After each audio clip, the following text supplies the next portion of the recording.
இங்க ஒருத்தன் வேலைக்கே போகாம பட்ட பகல்ல இருந்து குடிச்சிட்டு இருப்பான். இப்ப இவனை தேடி அங்க ஒரு பொண்ணுமே வருவான். இவன் கையில பாட்டில வச்சிருக்கத பார்த்த அந்த பொண்ணுமே அந்த பாட்டில வாங்கி தூர போட்டுட்டு அந்த பையனை கூட்டிட்டு ஒரு இடத்துக்குமே போவான். இப்ப எங்க போவான்னு பார்த்தா ஒரு கோவிலுக்கு கூட்டிட்டு போய் நான் உன் கூட வாழ ஆசைப்படுறேன், என் கழுத்துல தாலியுமே கெட்டுன்னு சொல்லுவான். இதெல்லாம் கேட்டு இந்த பையனுமே அந்த பொண்ணை கல்யாணம் பண்ணிக்கிடுவான். இப்ப இவங்க ரெண்டு பேருமே ரொம்பவே சந்தோஷமா இருப்பாங்க.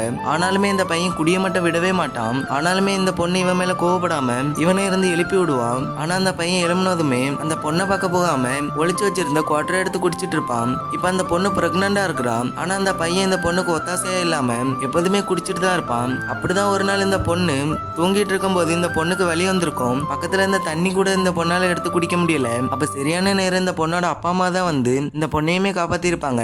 இதெல்லாம் முடிஞ்ச பிறகுதான் அந்த பையனுமே குடிச்சிட்டாங்க வருவான். இதெல்லாம் பார்த்து அந்த பொண்ணோட அப்பா அம்மாக்கு ரொம்பவே கோவம் வந்து இவனை போட்டு திட்டிட்டு இருப்பாங்க.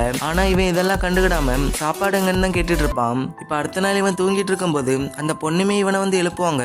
ஆனா இவன் எழும்பவே மாட்டான். இதெல்லாம் பார்த்து ஒரு பார்ட்டியுமே அவனை வந்து பார்த்துட்டு அந்த பையன் செத்துட்டானே இந்த பொண்ணுகிட்ட வந்து சொல்லுவாங்க.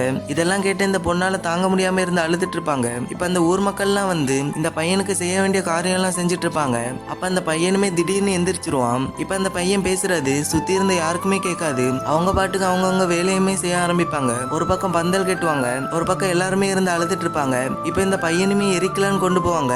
அப்ப அந்த பையன் எவ்வளவோ பேசி பார்ப்பான். ஆனா சுத்தி இருந்த யாருக்குமே எதுவுமே கேட்காது. இப்ப அந்த பையனை எரிக்கும் போது கூட அந்த பையன் கண்ணை திறந்துதான் வச்சிருப்பான். ஆனா சுத்தி இருந்த யாருமே இதை கவனிக்காம அவனை எரிப்பாங்க. பார்த்தா இதெல்லாம் அவனுக்கு ஒரு கனவா இருக்கும். உண்மையிலேயே அந்த பையனோட ஃப்ரெண்டு தான் இறந்திருப்பாங்க. அப்ப அங்க இருந்த ஒருத்தன் இந்த பையனை கூட்டிட்டு குடிக்கிறதுக்குமே கூட்டிட்டு போயிருப்பாங்க. அப்ப இந்த பையனுமே கையில வச்சிருந்த குவாட்டரையுமே தூக்கி வீசிடுவான். குடிச்சனாலதான் தன்னோட ஃப்ரெண்டுமே இறந்தான்னு இந்த பையனுக்குமே புரியும். அதனால இந்த பையனுமே குடிக்கிறதை விட்டுட்டு வாழ்க்கையை இன்னொரு கோணத்திலயுமே பார்க்க ஆரம்பிப்பான். அந்த பொண்ணு கூட ரொம்பவே சந்தோஷமா இருக்க ஆரம்பிப்பான். நீங்களுமே குடிக்காம வாழ்க்கையை ரொம்பவே சந்தோஷமா அனுபவிக்க ஆரம்பிங்க. இந்த பையன் திருந்தினது நல்லதுன்னு சொல்ற எல்லாருமே மறக்காம கமெண்ட் பண்ணுங்க.